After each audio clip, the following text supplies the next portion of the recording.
Good morning, traders. Welcome to Tuesday of this beautiful week. Make sure to swing over to ssftg.com/brief to grab your morning brief levels. Before jumping in, as always, we need to check the news, see what's going on and when, so that way we're not taken by surprise by anything. So looking at the news reports here for today, the only real big thing we have is for 10 o'clock. We've got some medium news announcements at 9 with the S&P K-Shiller HPI composite.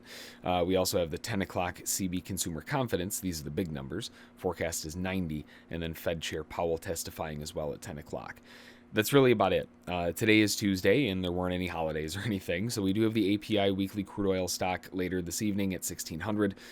Forecast, or at least the previous, was negative 5.8 million, and that will kind of give us a better idea as to what to expect for inventories going into tomorrow. But as far as the news calendar goes, it's pretty light. The only thing we really have to worry about is 10 o'clock. So with that out of the way, now we can jump into some charts for today. Today being 2/23 of 2021. Next up is going to be the Nasdaq with very heavy continuation to the downside. We're dipping all the way into the major bulls L5. And that's from the swing all the way back here that happened on, what is that, the January 31st? So this is a big pullback. We're finally dipping back a little bit off the highs. If we look at this from a value perspective, this pullback is resting at about 6.8%, 7% off of the highs.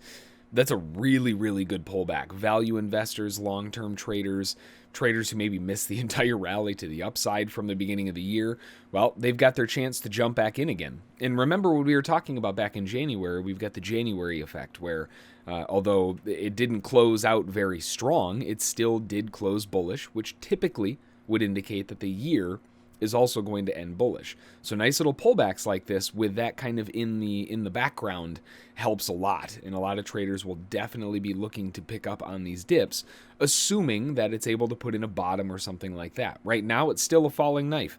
Let the knife hit the table first before trying to grab it.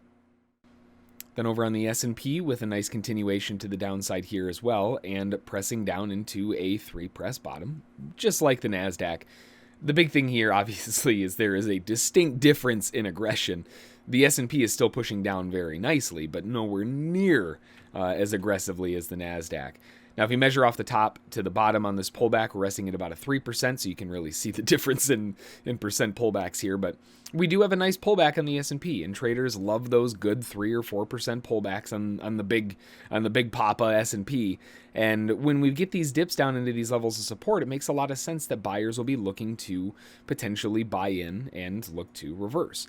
The big difference here, and one thing that is kind of causing problems now for the S&P, is that the S&P was by far the most bullish market going into 21, and now we're seeing it roll starting down. Well, the Nasdaq's already fallen apart. Everything else is kind of getting clubbed. The S&P was sort of the anchor, and now we're seeing that starting to slip below some of these lows as well.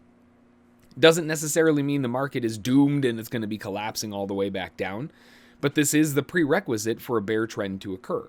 We've got a reversal to a downside down through a new major low. It's not just a small low. Yes, we did have some of those as well. But the big thing that we were waiting for is, is this good enough for a lower low, lower high? I mean, so far it looks okay, but at that point in time, we still hadn't really broken any levels of structure. Now we've got that break of structure, and we've got more continuation to the downside.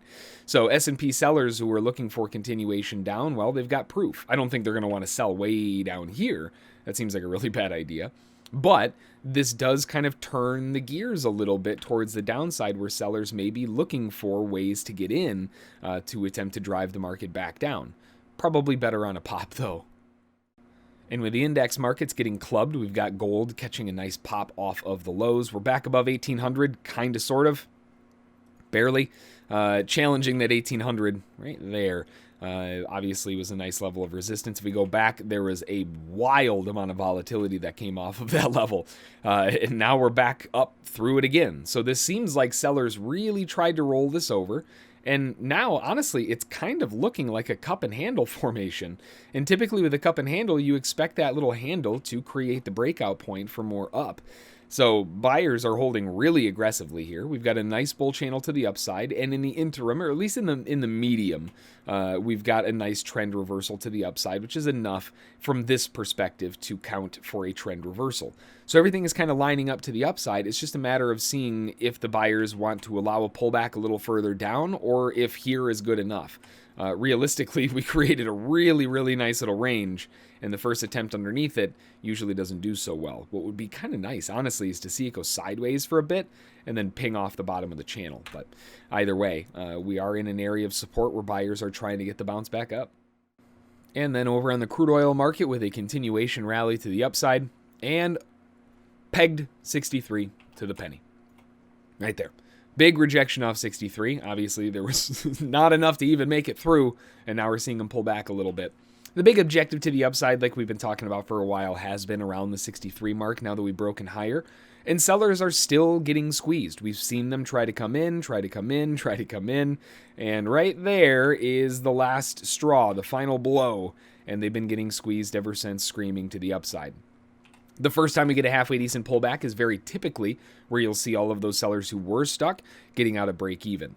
Now, never exactly sure where the average of them will be, but if we look at this entire move to the downside, we can see, at least when volume started pushing underneath, there was a good amount of volume on the initial attempt, and maybe a little bit more as price went on.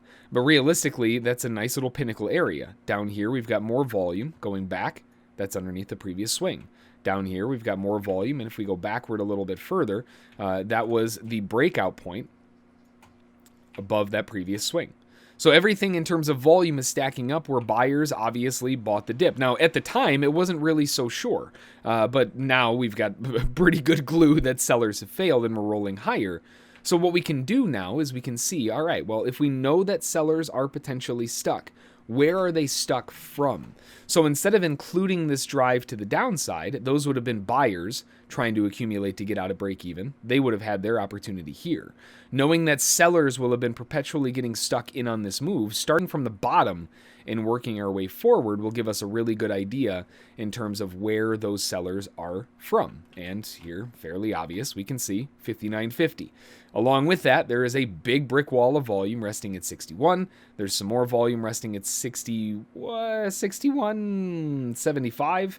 A little bit more volume starting to build at around the 62.50. If we were looking at this from an averaging perspective, until we see this POC shift up here, then it's very likely that the sellers have not positioned enough for them to allow the market to rotate back down, which means that buyers are assumed to continue moving this market back to the upside until we see that POC shift. Over on the euro, we've got a pretty decent pop back above the highs. I mean, the big thing here is they finally broke above the swing, which was the clue, the big thing that needed to happen here. If you remember, we were holding L4s, L5s. Sellers were showing like they really wanted to take this lower. Ended up being nothing more than a trap and dumpstered all of those sellers and ripped it all the way back up. So very likely sellers are stuck from this move lower. We'll get to that in a second. But we're also seeing a good continuation to the upside, and they're breaking above a high more than just like once. The second time wasn't very appealing either, but they have broken above those highs, which is a good sign. Given that it's failing off of the top, it's more likely that we've got a lot of sellers waiting above the highs. Could be sellers who are stuck from down here, building in more to try to average out. So if we look at this move to the downside, actually, if we start first by context, we've got the rally to the upside, and that'll give us an idea as to what was going on. So there's a big chunk of volume inside there. Then we can progress it forward. A lot more volume built up on the highs. They pull back to volume, so that would suggest that there is a potential break even, and then they rolled back up. So it's not so much that sellers are stuck from before. Those sellers will have already had their chance to get out here. So now we know that we can narrow in a little bit closer, and we can just focus on the selling that took place over here. So given this dive to the downside, let's see where that volume came in on just the slide lower. Oh man, right there is all of that volume. So 1.21 giant psychological level. Seems like that held up pretty aggressively in terms of volume, and now we're screaming back to the upside. So we know a lot of sellers are probably stuck from that point. If we can progress this forward, we'll see. Ooh, okay. In this case, we actually have the POC shifted higher. You remember we were just talking about this on the other market. We needed to see it shift higher. Well, in this case, it has. So this is the chance that if the sellers are stuck, they're going to utilize to get out of break even. This is the type of pullback that you're looking for in that scenario. It's a great kind of, it's nice that it worked out that way, but a way to see in a little bit into the future of kind of what I was talking about. Now, in terms of a dip area, a better zone of interest would be down to an L2, and that would also be backfilling a lot of that volume at 213. We know that a lot of sellers are likely stuck from down here, but realistically, they're probably not going to get all the way back down there, so filling in more volume at around the 21,300s just makes sense. We've got the bottom of the channel, we've got the VVP, we've got L2, everything stacking up there for the buyers. And then over on the crypto sphere, we've got Bitcoin first with an avalanche wedge to the downside. This isn't something that we typically see very often. Crypto has it a lot more, but avalanche wedges are a special breed of wedge. It's the type of wedge where the base can be really kind of wide, but the top is where the market just collapses down, and it ends up creating this really funky point where if you were sort of to imagine a third swing in there, you'd be able to draw it up like this. It kind of cuts that wedge in half. And this is what you have right here. You've got that really wide wedge base, but if we were to cut that in half, you can sort of see that avalanche wedge taking place. When these types of moves happen, what you want to see, at least, is for the market to get pinched on the inside of the wedge and get a quick little breakout down here. We're still pretty far away from there. So as far as Bitcoin is concerned from a structural perspective, I would prefer to see Bitcoin fall a little bit further, maybe even test 44,000. Just not too quickly anymore. It's got to go a little bit slower. If it does it too fast, then it messes with the wedge.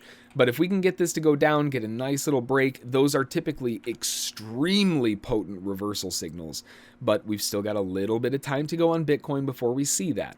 MACD, the underlying, nothing really saying that there's any weakness, so likely we still see a bit more down first.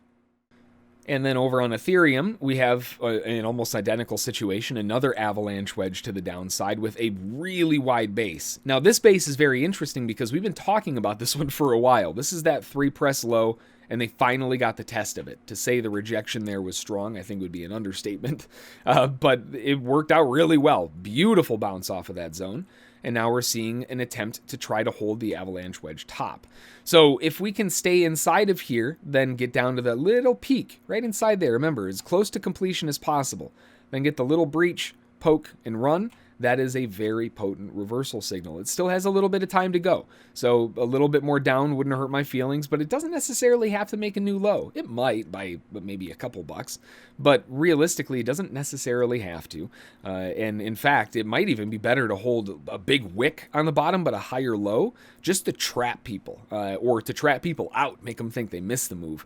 Then we can really add fuel to the fire on that next pullback. Either way, this is creating a situation where bears are likely to keep going in the short term, but very interested on the bullish side for the long term if this breaks out the way that we want it to. Alrighty, well that's going to do it for this morning. Like we always say, stay safe out there, keep those stops in play, and let the winners run. I hope you have a fantastic trading day, and we will see you all in the next. Thanks.